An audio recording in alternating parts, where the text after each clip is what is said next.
कब आई है प्रभु श्री राम, कब आई है प्रभु श्री राम, कब आई है प्रभु श्री राम, कब आई है प्रभु श्री राम।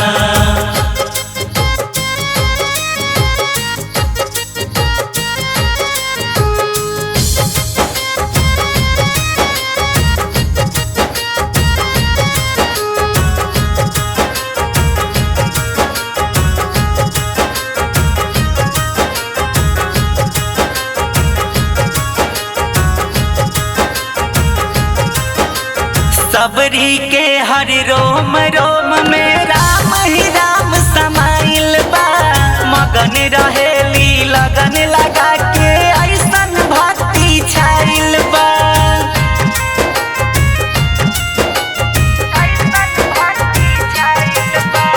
सबरी के हर रोम रोम में राम ही राम समाइल बा, मगन रहेली लगन लगा के छाइल बा।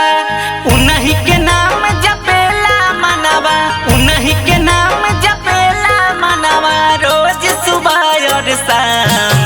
कब आई है प्रभु श्री राम, कब आई है प्रभु श्री राम, कब आई है प्रभु श्री राम, कब आई है प्रभु श्री राम।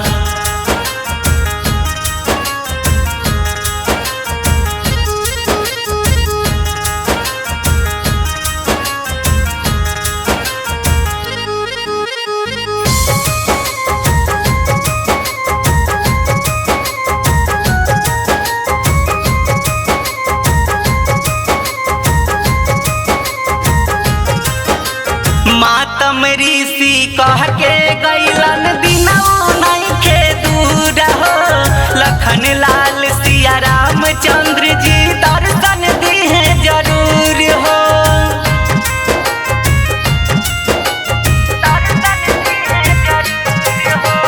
मातम ऋषि कह के गैलन दिनौ नइखे दूर हो, लखन लाल सिया रामचंद्र जी दर्शन जरूर हो। लिखे सूरज राम जी रज गावे, लिखे सूरज राम जी रज गावे, सुने सारा जहान। कब आई है प्रभु श्री राम, कब आई है प्रभु श्री राम, कब आई है प्रभु